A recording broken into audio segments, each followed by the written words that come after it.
सासू मदर कैलू न कदर, सुनाए सासू मदर कैलू न कदर।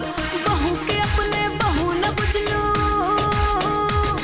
अरे बहू के अपने बहू न बुझलू, घर में करैलू गदर, सुनाए सासू मदर कैलू न कदर, सुनाए सासू मदर कैलू न कदर, सुनाए सासू मदर।